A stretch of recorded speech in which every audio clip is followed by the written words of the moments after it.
Amém. Louvado seja o nosso Deus. Amém. Vamos passar para o momento da palavra. Vamos ler o texto, depois eu faço uma oração também abrangendo. Eu também quero orar com relação à guerra, né? Começou aquela guerra de novo, lá naquela região. Tem muitas pessoas inocentes que não tem nada a ver com nada, né? E é bomba caindo em tudo qualquer lugar. Muito triste, né? Hoje eu queria ver com os irmãos lá em 2 Coríntios, capítulo 11. 2 Coríntios, capítulo 11.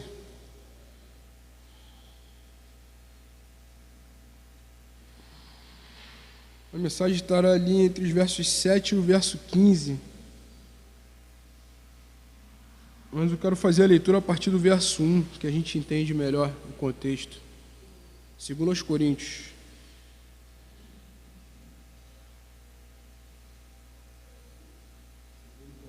Segundo Coríntios, capítulo 11. Isso.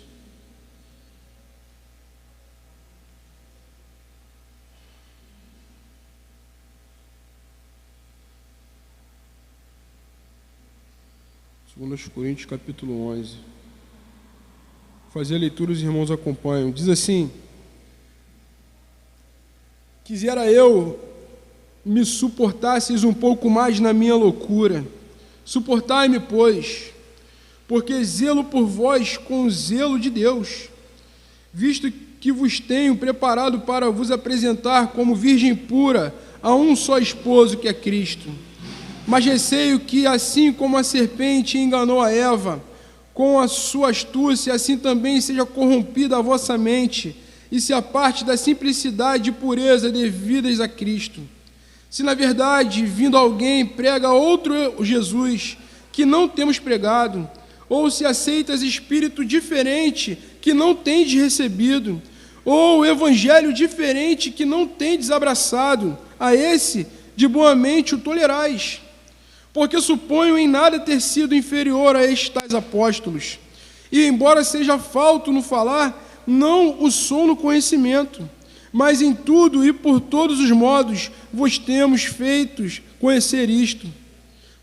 Cometi eu, porventura, algum pecado, pelo fato de viver humildemente, para que fosseis vós exaltados, visto que gratuitamente vos anunciei o Evangelho de Deus? Despojei outras igrejas, recebendo salário, para vos poder servir, e estando entre vós ao passar privações, não me fiz pesado a ninguém, pois os irmãos, quando vieram da Macedônia, supriram o que me faltava, e em tudo me guardei e me guardarei de vos ser pesado. A verdade de Cristo está em mim, por isso não me será tirada esta glória nas regiões da Caia. Por que razão? É porque não vos amo? Deus o sabe. Mas o que faço e farei é para cortar ocasião àqueles que a buscam com o intuito de serem considerados iguais a nós, naquilo em que se gloriam. Porque os tais são falsos apóstolos, obreiros fraudulentos, transformando-se em apóstolos de Cristo. E não é de se admirar, porque o próprio Satanás se transforma em anjo de luz. Não é muito, pois, que os seus próprios ministros se transformem em ministros de justiça, e o fim deles será conforme as suas obras. Amém? Vamos orar? Pai amado, nós sabemos que a Tua palavra, Senhor, ela é ferramenta, Pai, para iluminar a nossa mente, e que ela é operada através do Teu Santo Espírito. Eu te peço, Senhor, que o Senhor continue a falar comigo e fale com os meus irmãos. Nos esclareça, Senhor, todo aquele problema que estava tendo naquele local e como o apóstolo Paulo, inspirado por Ti, resolveu, Senhor, o problema daquela igreja, porque nós sabemos que foi resolvido. Nos ajuda, Senhor, a não sermos levados por um falso Jesus, pelo falso evangelho, pela uma falsa justiça, Senhor, mas que nós tenhamos a certeza, o discernimento necessário para saber o que é certo e o que é errado. Como Paulo instruiu aquele povo, como pessoas se arrependerem e voltaram ao bom caminho da Tua palavra, Senhor. Nos ajuda, Senhor, e assim nós Te glorificaremos. Assim te oramos em nome de Jesus. Amém. Hoje o tema da nossa mensagem é falsos apóstolos. O tema da nossa mensagem hoje é falsos apóstolos.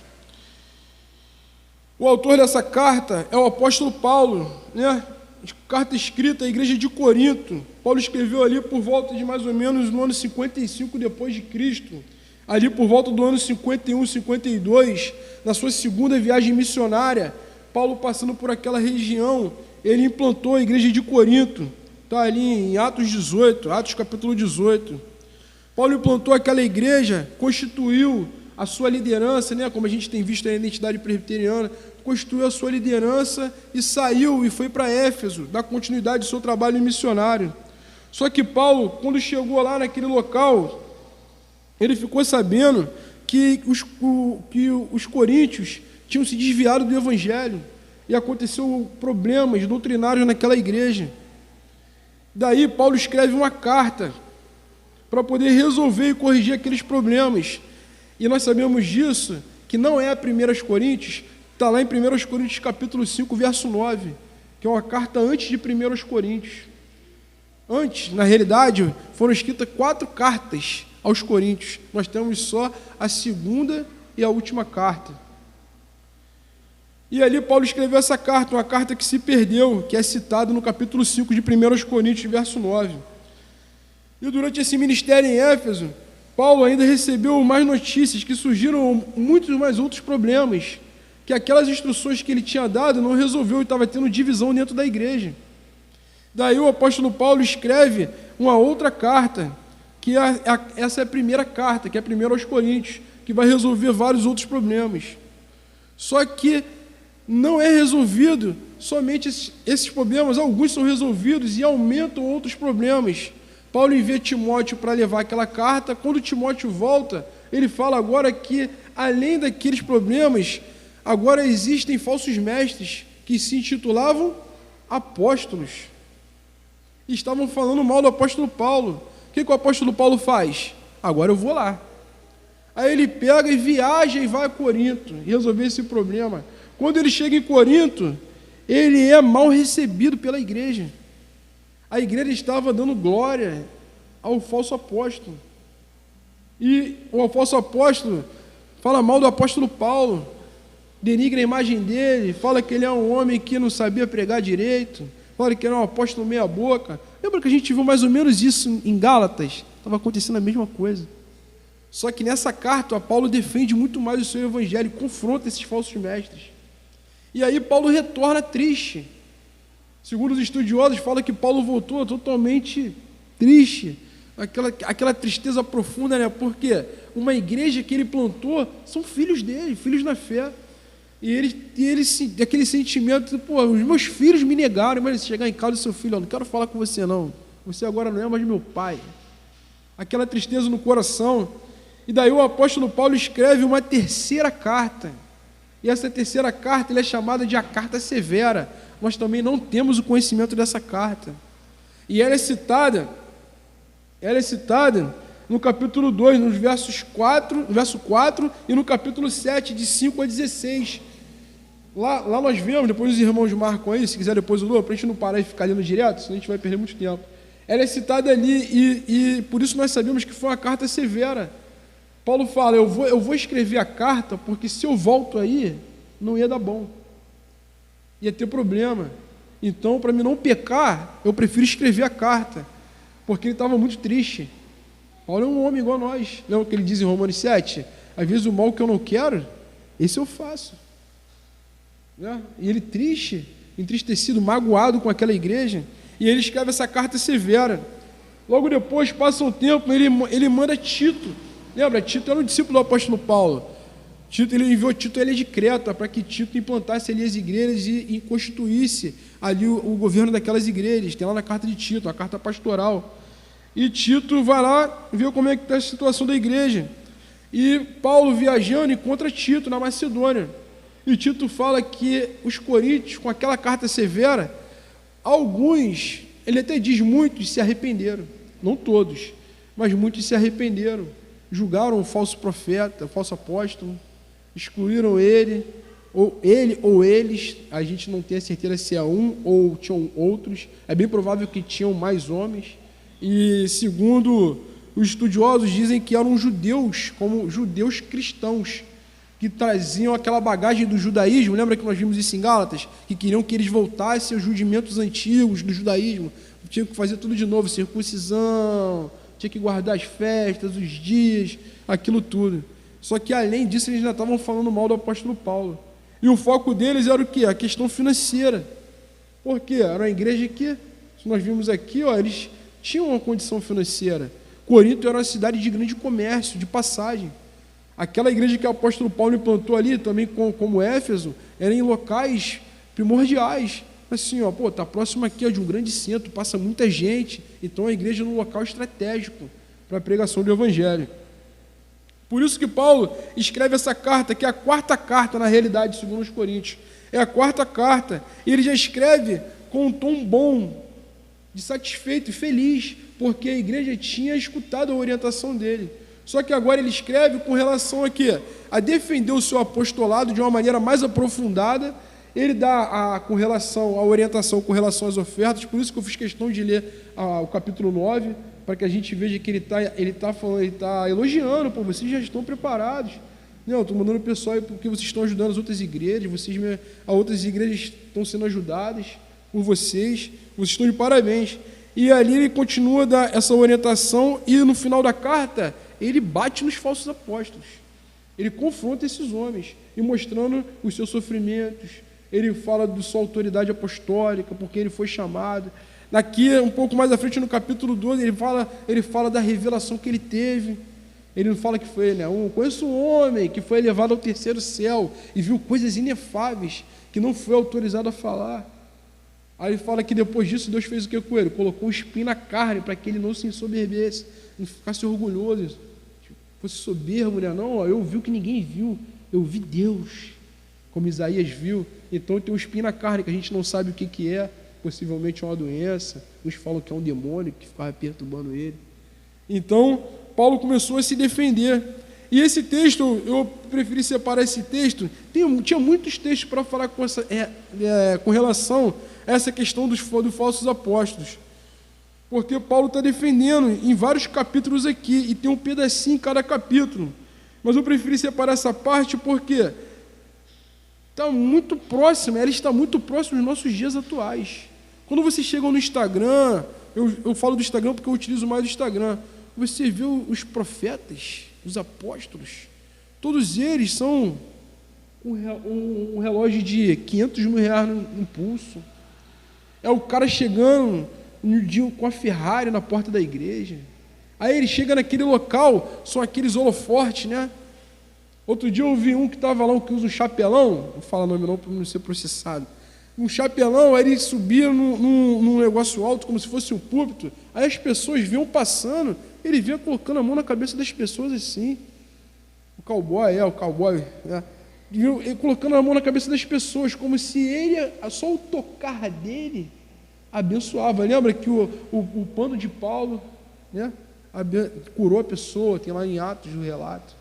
Então, eles estão por aí, e são os mesmos homens que estavam nessa época. Os apóstolos não tinham nem morrido ainda, e já tinham nascido falsos apóstolos, homens que queriam a mesma glória daqueles homens, porém, não queriam passar pelo que aqueles homens passaram, porque as instruções que foram dadas a eles, ali tem Mateus capítulo 10, quando Jesus escolhe e os envia, vocês não podem fazer isso, vocês não podem fazer isso, vocês não podem fazer aquilo. Como é que eu posso me intitular apóstolo hoje, mas eu não quero viver igual um apóstolo bíblico?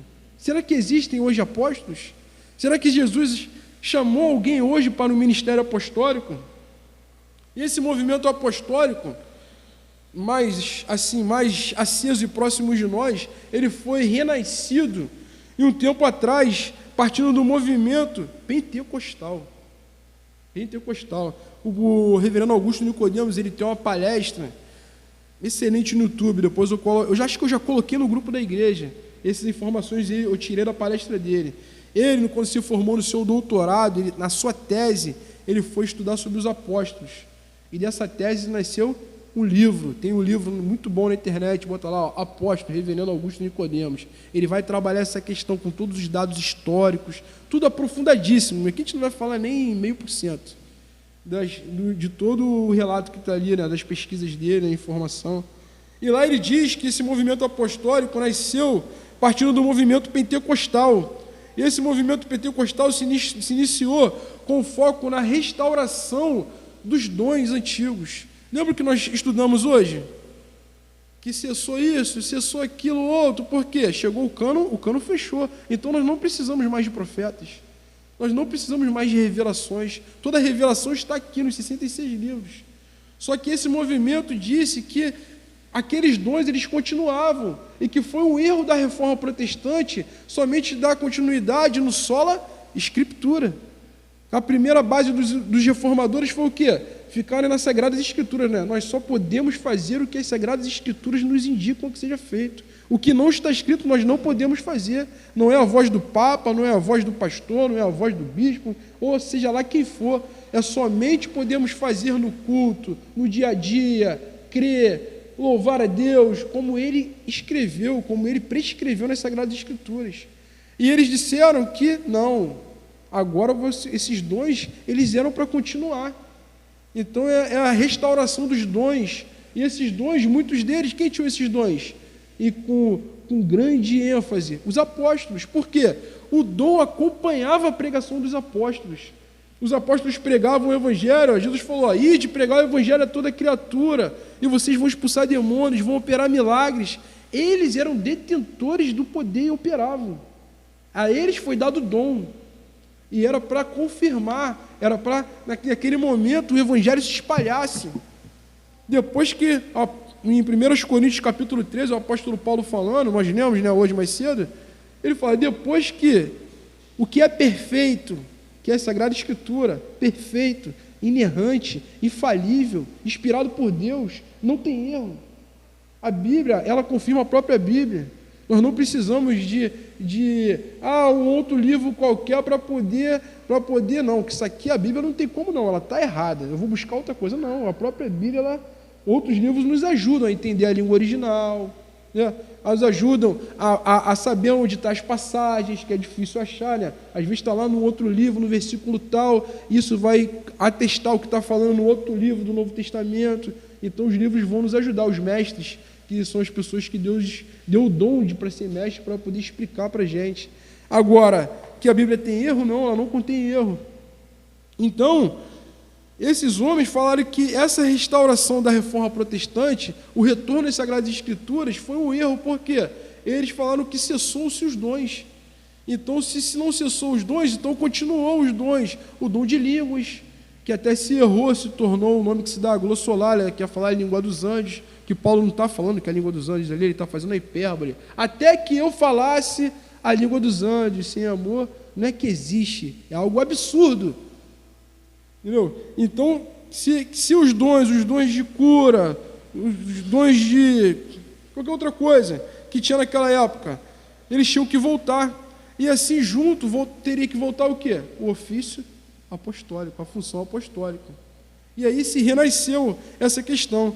Esse movimento ele era denominado do mover do Espírito. Ele teve três ondas que se dá. A primeira onda foi esse início do movimento pentecostal, com ênfase no batismo com o Espírito Santo, no dom de línguas, curas.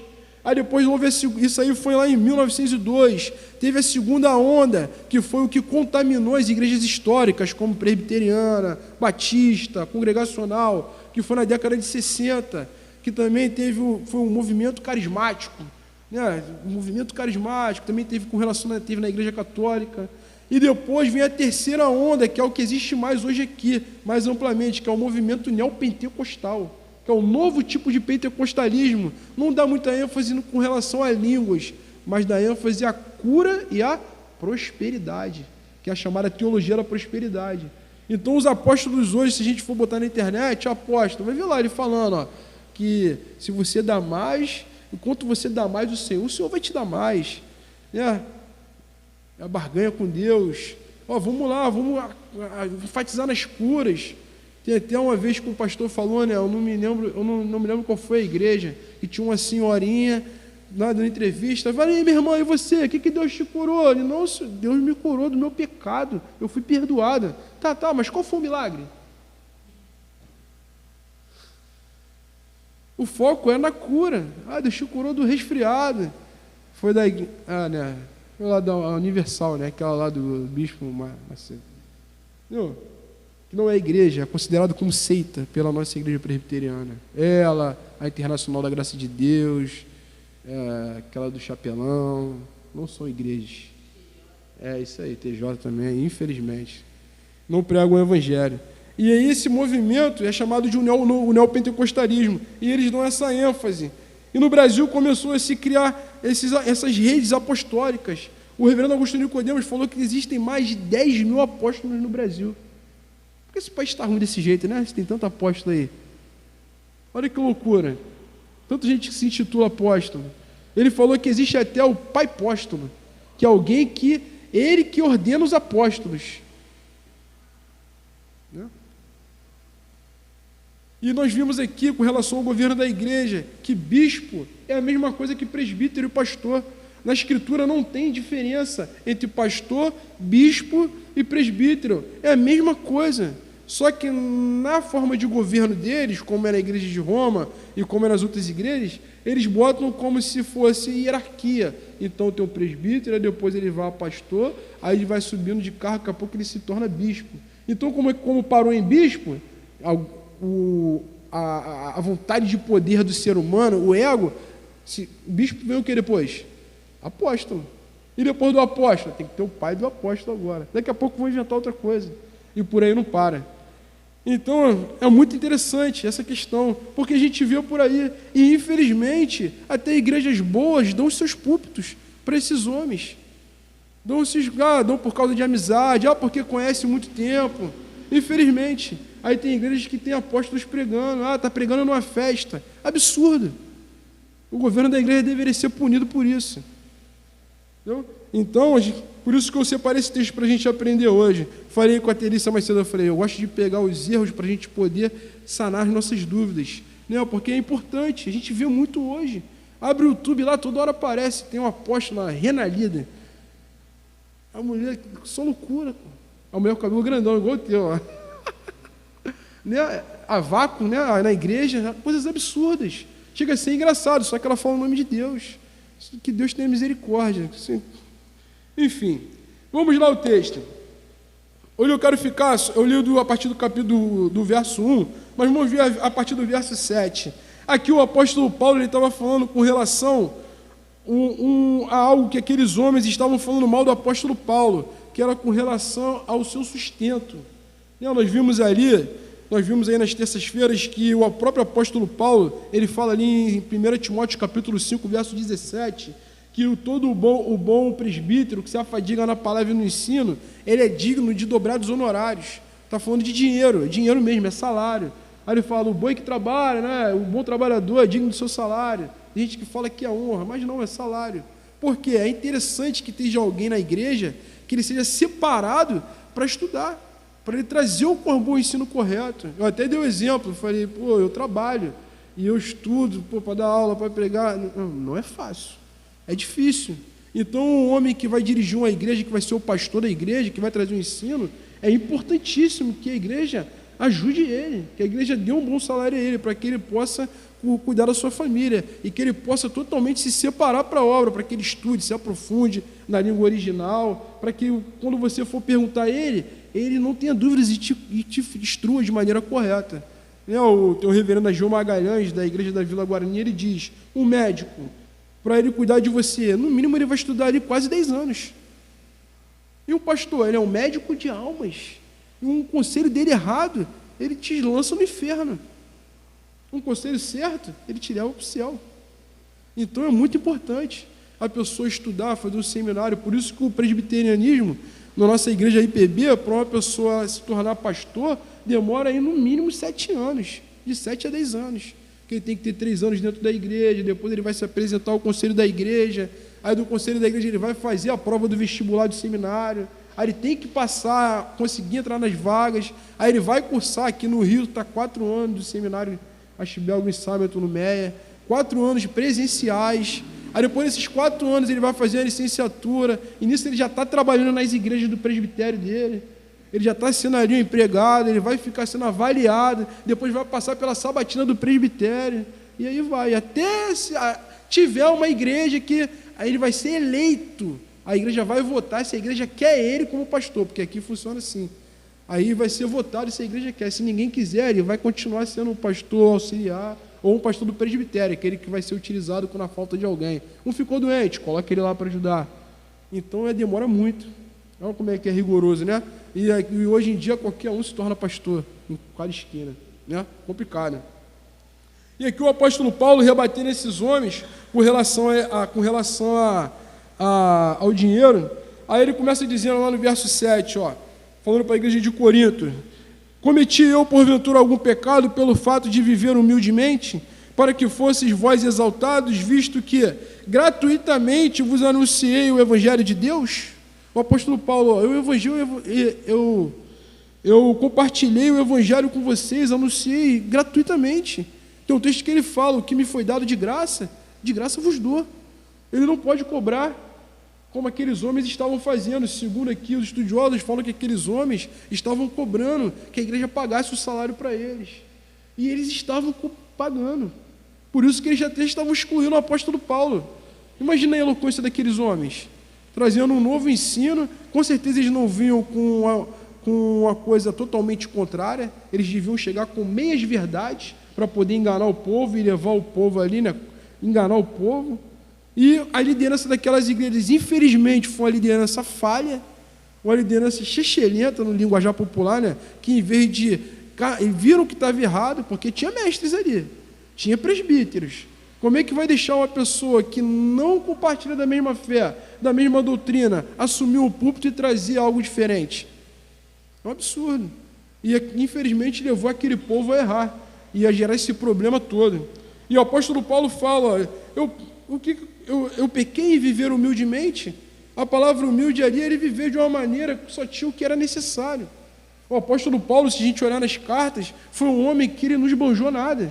Em certos momentos ele trabalhou, ele tinha a profissão ainda, ele construía tendas, ele trabalhou. Por isso que os outros versos aqui ele fala: despojei outras igrejas, recebendo salário para vos poder servir. E estando entre vós, ao passar privações, passou privações, não me fiz pesado a ninguém, pois os irmãos, quando vieram da Macedônia, supriram o que me faltava. Tinha outras igrejas que estavam ajudando a ele, porque ele não queria ser pesado. A igreja de Corinto, a igreja de Corinto já ajudava outras igrejas. Então ele falou: eu não quero nada de vocês, eu estou evangelizando, eu estou implantando, eu estou compartilhando o que me foi dado de graça, estou dando de graça a vocês. Só que aqueles homens estavam falando o que dele? Você é orgulhoso. Ele não quer receber o salário não, porque ele é orgulhoso. Ele não vale nada. Esse homem aí não prega direito, não sabe explicar direito, igual a gente leu em outro texto. Ele fala: se eu prego mal, não sei, mas o conhecimento eu tenho. O apóstolo Paulo era um poliglota. Ele era fariseu, mestre da lei. Ele estudou aos pés do maior rabino da época, Gamaliel. Deus preparou o apóstolo Paulo antes da conversão dele, porque se o apóstolo Paulo ele chegou em Atenas, no meio dos filósofos, e pregou no Aerópago. Aqueles homens pararam para escutar o apóstolo Paulo. Imagina hoje, a gente chegar no meio dos grandes filósofos. Você imagina a qualidade de um ensinamento, né, de acadêmico do apóstolo Paulo, e aqueles homens falando mal dele. E mesmo assim ele viveu de uma maneira humilde, né, tendo o que era necessário, e as pessoas ajudavam a ele. Aí continua dizendo, né, na Macedônia faltava: e em tudo me guardei e me guardarei de vos ser pesado. Ele não queria ser pesado à igreja, ele queria cumprir a missão dele. A felicidade do apóstolo Paulo era pregar o evangelho, não era receber o salário da igreja. A felicidade do apóstolo Paulo era ver as pessoas crescendo na fé, ver eles caminhando com relação à boa doutrina, ao bom caminho, independente do que ele estivesse passando. Uns falam que o apóstolo Paulo teve grande problema, porque ele apanhou várias vezes, ele foi apedrejado, falou que a saúde dele não era boa. Se a gente olhar ali no capítulo, nesse próprio capítulo, dá uma olhadinha comigo rapidinho, lá nos versos, a partir do verso 23, desse próprio capítulo 11, o verso 23, olha o que ele diz: são ministros de Cristo, falando desses apóstolos, falo como fora de mim, eu ainda mais, em trabalhos muito mais em prisões, em açoites, sem medida, em perigos de morte muitas vezes. 5 vezes recebi dos judeus uma quarentena de açoites, menos um. Fui 3 vezes fustigado com varas, 1 vez apedrejado, em naufrágio 3 vezes, 1 noite e 1 dia passei na voragem do mar, em jornadas muitas vezes, em perigos de rios, em perigos de salteadores, em perigos entre patrícios, em perigos entre os gentios, em perigos na cidade, em perigos no deserto, em perigos no mar, em perigos entre falsos irmãos, em trabalhos e fadigas, em vigílias muitas vezes, em fome e sede, em jejuns, muitas vezes em frio e nudez, além das coisas exteriores, há o que pesa sobre mim diariamente, a preocupação com todas as igrejas. Olha o que ele diz, olha tudo que ele passou. E o apóstolo Paulo ele não faz isso apenas porque ele quis fazer. Abre comigo aí Mateus capítulo 10. Mateus capítulo 10. Olha o que o nosso Senhor Jesus Cristo diz quando ele instrui os apóstolos. Mateus capítulo 10, a partir do verso 1. Diz assim: tendo chamado os 12 discípulos, deu-lhes Jesus autoridade sobre espíritos imundos, para os expelir, para curar toda sorte de doenças e enfermidades. Ora, o nome dos 12 apóstolos são estes: primeiro Simão, por sobrenome Pedro, e André, seu irmão, Tiago, filho de Zebedeu, e João, seu irmão, Filipe, Bartolomeu, Tomé e Mateus, o publicano, Tiago, filho de Alfeu, e Tadeu, Simão Zelote, Judas Iscariotes, que foi quem o traiu. A estes 12 enviou Jesus, dando-lhes as seguintes instruções: não tomeis rumo aos gentios, que eles tinham que ficar ali naquele local, né? Nem entreis em cidade de samaritanos, mas de preferência procurai as ovelhas perdidas da casa de Israel. E eles foram chamados para ficar em Israel, e Paulo foi chamado para ir fora, para os gentios. Mas de preferência procurai as ovelhas perdidas da casa de Israel, e à medida que seguirdes, pregai que está próximo o reino dos céus. Curai os enfermos, ressuscitai os mortos, purificai os leprosos, expeli demônios, de graça recebestes, de graça dai. Olha aí o apóstolo Paulo lá. Não vos provereis de ouro, nem de prata, nem de cobre, nem de vossos cintos, nem de alforje para o caminho, nem de 2 túnicas, nem de sandálias, nem de bordão, porque digno é o trabalhador do seu. Quem daria isso tudo se eles não têm nada? Por isso que o apóstolo Paulo, eu vivo com o meu sustento que Deus me dá. Eu não estou precisando, eu tenho o que comer e o que beber, é por isso que eu não quero. Eu não quero ser pesado a vocês estão precisando mais do que eu.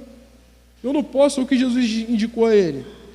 O apóstolo Paulo, quando ele houve a sua conversão, quando ele foi chamado ali, né, na estrada de Damasco, aí ele foi levado à casa de Ananias, onde Deus mandou, Ananias foi lá, batizou a ele, Paulo houve a conversão de Paulo. Ele diz que ele ficou 3 anos na Arábia. Segundo os estudiosos, Paulo ficou aprendendo aos pés de Cristo. Tem um texto que fala, aí ele aprendeu aos pés de Cristo. Então, possivelmente, a mesma instrução que Jesus deu aos 12, deu a Paulo. Por isso que ele estava falando isso.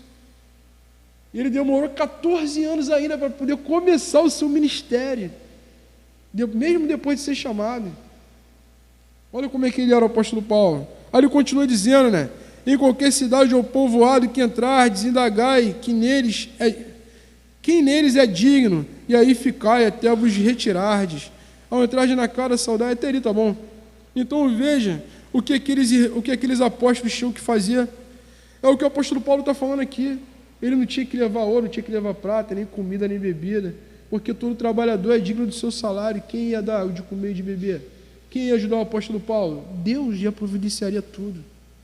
E ali naquele momento, tem um comentarista que diz, o doutor Spru, fala que o apóstolo Paulo também, ele não queria, porque os falsos apóstolos estavam obrigando a igreja a pagar, estavam reivindicando salário. E o apóstolo Paulo também estava fazendo o contraponto. Falou, olha, espera, então eu não quero não. Porque se ele pedisse, ia dar munição para aqueles caras pegar, para os falsos apóstolos chegassem e falar, e ele está dando para ele, para esse apóstolo meia boca, então eu que sou o grande apóstolo, eu que trago a nova revelação, então eu mereço mais do que ele. Se ele merece o dobro, eu mereço o quádruplo. O apóstolo Paulo, não quero nada não. Os meus irmãos lá na Macedônia já me deram o que eu necessitava. Eu tenho o que comer e o que beber, estou contente. Que a vida dele era fazer a obra de Deus. Aí continua dizendo aqui no nosso texto original, olha o que ele diz no verso 10. A verdade de Cristo está em mim.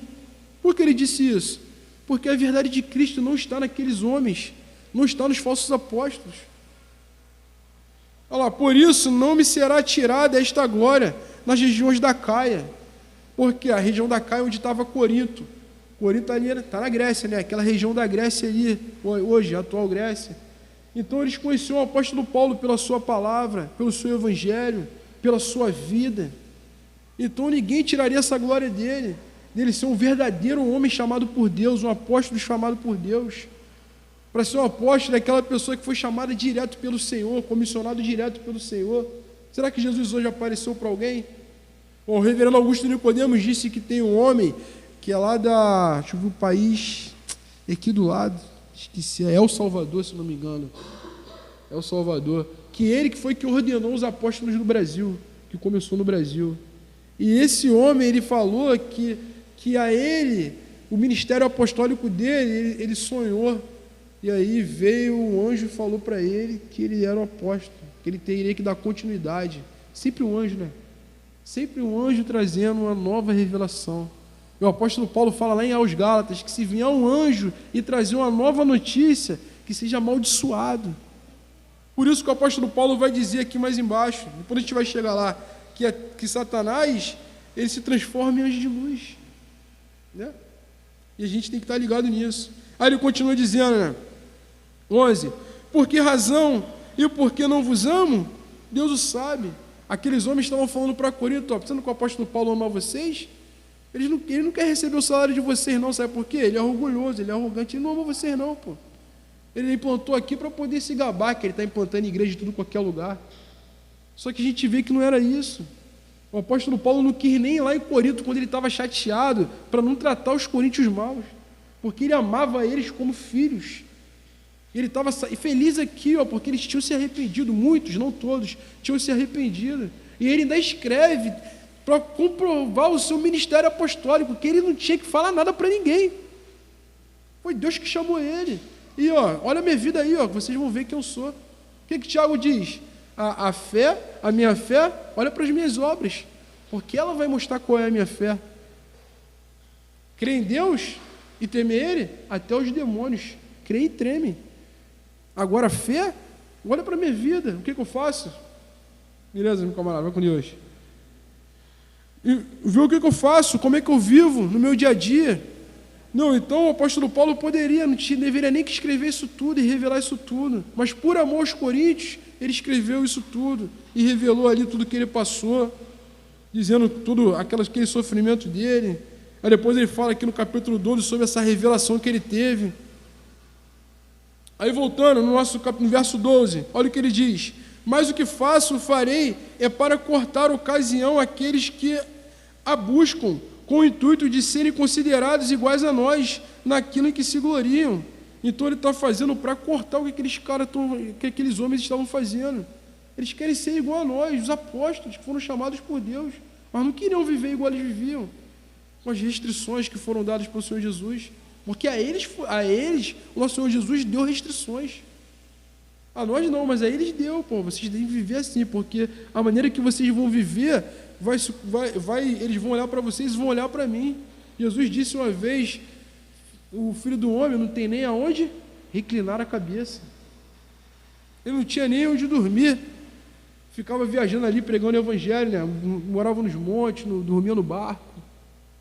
E por que os apóstolos também teriam que ter? Não, se vocês vão me representar, vocês são os meus ministros, embaixadores do meu reino aqui nessa terra, então vocês têm que viver igual eu sou, igual eu vivo. E o apóstolo Paulo continua dizendo no verso 13, porque os tais falsos apóstolos, obreiros fraudulentos, transformando-se em apóstolos de Cristo. Então aqueles homens eram falsos apóstolos, eles eram obreiros fraudulentos, eram pessoas que falavam que eram crentes e não eram. Era uma fraude a religiosidade deles. E hoje em dia, o que nós vemos? Muitas pessoas estão pregando, estão falando de Cristo, só que não pregando o verdadeiro Cristo, pregando a fraude. Esses nomes que nós citamos, fora outros, ou até mesmo próximo da gente pode ter. Pessoas que não falam de Cristo como deve ser falado, que pegam a Bíblia, abrem a Bíblia, mas não falam que Cristo somente é amor. Não, perdão, só falam que Cristo é somente amor, mas escondem que Cristo é fogo consumidor. Tem gente que só fala que Cristo veio para te ajudar, para resolver o seu problema, mas eles não falam que você tem que se arrepender do seu pecado, do seu orgulho, da sua falta de perdão, da sua dureza de coração. Então essas pessoas são obreiros fraudulentos, e tem muito no nosso meio hoje.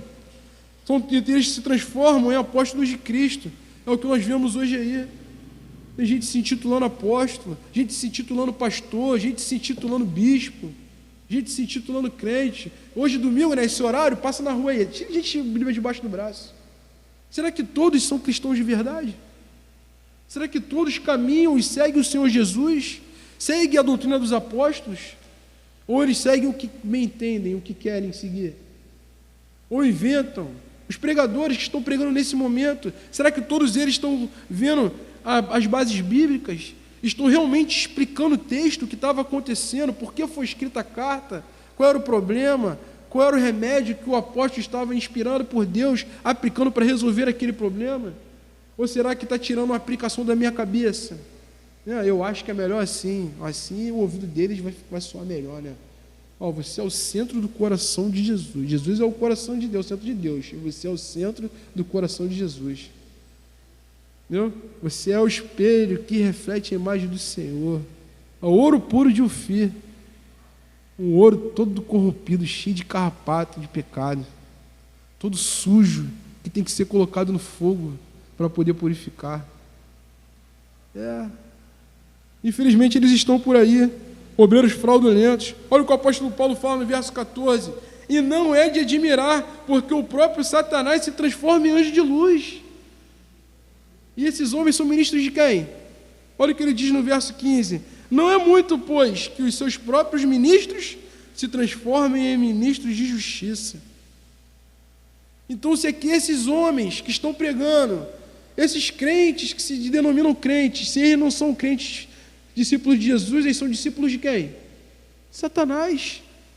Se alguém chega aqui, abre a Bíblia e não prega Cristo, não fala que você tem que se arrepender do seu pecado, que você tem que botar a sua cara no pó e pedir perdão a Deus e correr a Jesus Cristo desesperadamente, esse pregador é ministro de Satanás. Ele pode estar até fazendo com total sinceridade, mas ele não é chamado por Deus para estar ali, porque o ministro do Senhor, ele vai falar do pecado, ele vai falar do Evangelho, ele vai falar de Jesus na cruz do Calvário, ele vai expor os erros, doa quem doer, custe o que custar. O apóstolo Paulo não teve covardia, teve intrepidez, coragem, e foi em frente.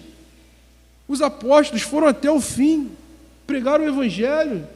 Segundo a história, Pedro não quis nem ser crucificado da maneira que Jesus foi. Ele: eu não sou digno de ser crucificado como o meu Senhor foi, me crucifica de cabeça para baixo. Eles foram até o fim. Estevão pregou até o fim, foi apedrejado, e ali morrendo nos últimos suspiros ele falou: Pai, perdoa.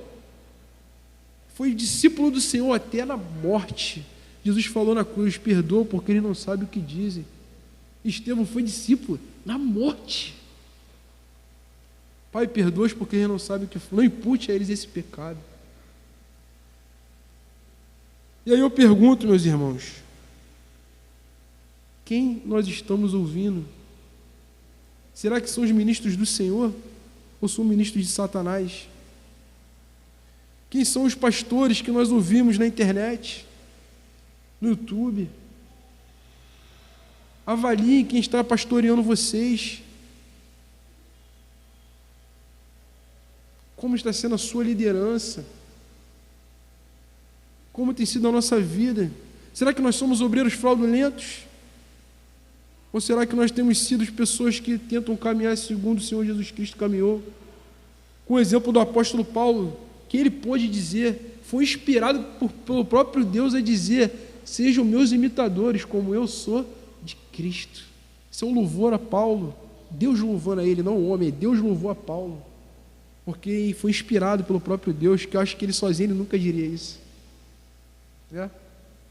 Ele diz lá em Romanos capítulo 7, miserável homem que sou, quem me livrará do corpo dessa morte? Ele fala, graças a Deus por Jesus Cristo, nosso Senhor. E essa é a mensagem, meus irmãos. Hoje não existe apóstolo.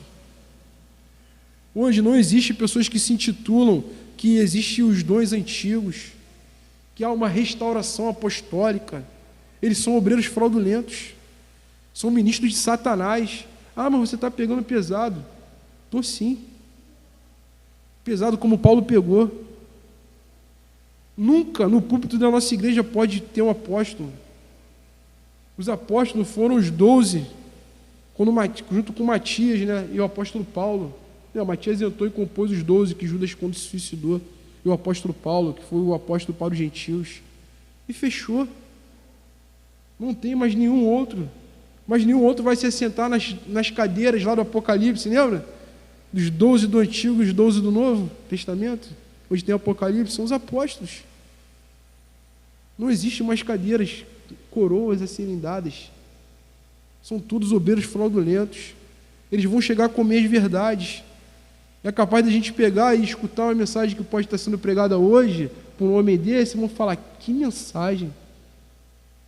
Mas por quê? Por causa daquele grande problema que eu citei no meio da mensagem. Qual foi o pior problema da igreja de Corinto? Os seus mestres, a liderança da sua igreja. Eles pecaram permitindo que esses homens entrassem nela. Eles não cuidaram do rebanho de Cristo. Eles acharam que ter amor é você dar o púlpito a quem você conhece. Ah, ele não vai falar besteira não, como eu já escutei falar. Mas dar o púlpito ao falso mestre, ao falso apóstolo, é entregar as ovelhas de Cristo ao lobo. Então que Deus tenha misericórdia de nós nessa noite. Hoje a minha oração, como ela tem sido a semana inteira, é que Deus nos ajude a identificar os falsos mestres. Que Deus nos ajude a compreender verdadeiramente as Sagradas Escrituras, para a gente poder caminhar com os olhos em Cristo e saber quando o erro vai aparecer, porque o erro não vai vir com um tridente e um rabo. Ele vai vir, transformado em anjo de luz. Satanás está ao nosso derredor e ele não vai vir como um leão pulando na sua jugular, não. Ele vai vir de Bíblia aberta, de paletó, se intitulando de apóstolo. Vai querer botar a mão na sua cabeça para te orar. A gente fala que vai te abençoar e que Deus vai te dar vitória, porque o que é teu está guardado. O que Deus prometeu, Ele vai cumprir na tua vida. Essas são as frases. Que Deus tenha misericórdia de nós e desses homens. Que Deus possa, como a gente gosta de ler lá em 1 Timóteo capítulo 2, né? Que Deus os converta. Que esses falsos mestres possam se arrepender do seu erro, né? Se eles não tiverem blasfemado contra o Espírito Santo. E que eles possam se converter e usarem toda essa bagagem de erro para mostrar para a glória de Deus que Deus adora, né, também os errados, os grandes erros, para mostrar o tamanho da sua graça e da sua misericórdia. Então que a gente fique ligado, que a gente possa buscar o correto ensino. Estudem, meus irmãos, leiam as Sagradas Escrituras, leiam a Bíblia todos os dias. Eu sou chato nisso, né? Todo domingo eu falo a mesma coisa. Leiam, peçam orientação, venham para cá, a gente senta aqui, a gente estuda a confissão de fé, porque se você não estudar a Bíblia, você vai ser enganado. O Apocalipse diz que o tempo vai ser abreviado do fim, porque senão até os eleitos, os crentes verdadeiros vão ser enganados. Você imagina o tamanho de um 7-1 que vai ter aqui, aquela pessoa que você vai falar, caraca, esse é o meu pastor. É Satanás ali, é um obreiro fraudulento, ele vai te enrolar. Aquele 7-1, né, que se demora ele leva até tuas calças, né, igual o ditado popular. E a igreja está cheia desses homens. Igreja que eu digo no modo geral, e pode aparecer na nossa, pode aparecer aqui. Quando eu convido alguém para vir aqui à noite, é porque eu tenho muita confiança. Porque não dá para vir qualquer uma pessoa aqui. Porque ele vai falar besteira, e uma besteira que ele falar pode ser até de um modo sincero, por ignorância, é um conselho errado, e você leva aquilo para o seu dia a dia, já era, é um tropeção que há consequências. Amém? Então que Deus possa nos abençoar e ter misericórdia de nós. Vamos orar, porque a hora já passou um pouquinho, né? Vamos orar para terminar. Vamos colocar de pé, vamos clamar ao nosso Deus nesse momento. Santo Deus eterno Pai, nós te agradecemos, Senhor, pelo Senhor abrir os nossos olhos, pelo Senhor nos dar